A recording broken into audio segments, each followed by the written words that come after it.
Lelo ezaki mukolo liboso to bandi ko salo to bengi vulgarisation ya accord. To lobaki to banda na ngomba awa na Unikin parce que Unikin eza université ya liboso o e formaka au congolais. Awa to e ko solola na bana mayele bano bazotanga. Oyo na ba famille na biso to tchaka ba espoir na mayele na bango. To sololi na bango makambo etali kimia, makambo etali ba effort diplomatique o nyonso mokonzi asali po bitumba esila na este. To sololi na bango pe na yebisi bango importance ya rolo ya bango. O to sali ya lelo pe singa encouragement mingi tozana na président ba étudiant to pe recteur batu bazaki pe na mato ya kofungwama mitema pe polele.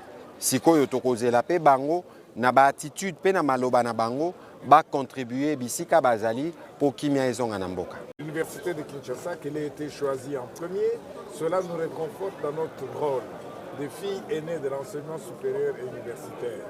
Vous avez vous-même suivi la ferveur avec laquelle l'auditoire a suivi le ministre. Certes, il a un verbe facile et agréable, mais ce qui est vrai aussi, c'est qu'il n'a pas prêché dans le désert. L'UNIKIN prend la ferme résolution de prendre le leadership dans la lutte de la jeunesse pour conquérir et acquérir une paix durable dans notre pays. Il y avait la question sur qu'est-ce que la RDC a gagné, qu'est-ce que la RDC a perdu. Vous savez que nous, il y a un objectif principal que nous voulons gagner. Nous, c'est la paix, c'est la souveraineté sur nos ressources. Mais nous savons tous que quand nous allons en négociation, négociation signifie compromis. Négociation signifie concession. Négociation, ça signifie trouver le point d'équilibre pour toutes les parties.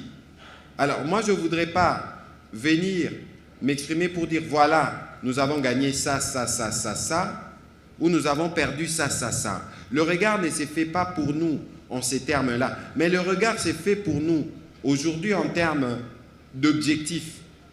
On peut appeler ça gain si nous souhaitons. Le Rwanda ne peut plus nier qu'il n'est pas parti en conflit en RDC. Sinon, il n'aurait pas signé l'accord. Première chose.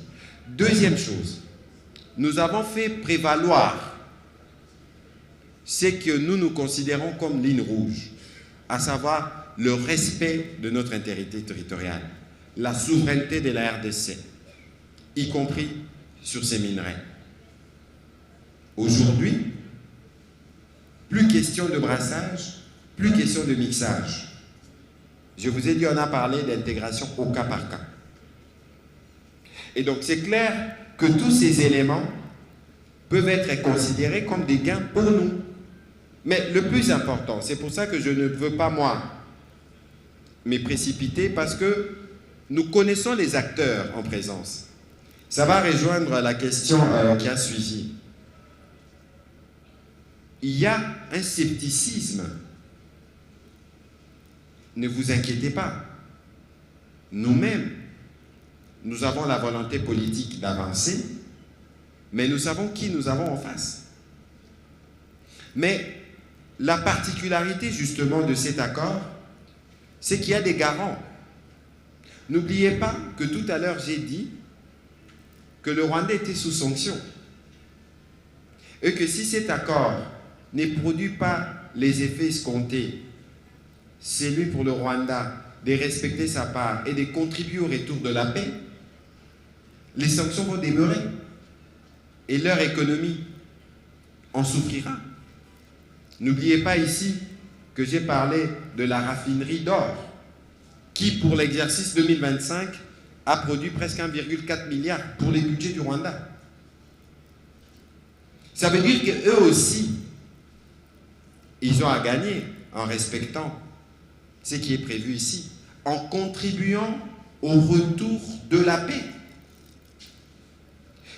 C'est la paix le point finalement le plus important dans tout ça. On n'est pas dans un match, on est ici dans un impératif où on doit préserver les vies humaines, dans un impératif où on a préservé l'intégrité territoriale et nos ressources. Et nous pensons que dans cet accord, les bases ont été plantées. Maintenant, ça dépendra de comment les choses vont se mettre en place.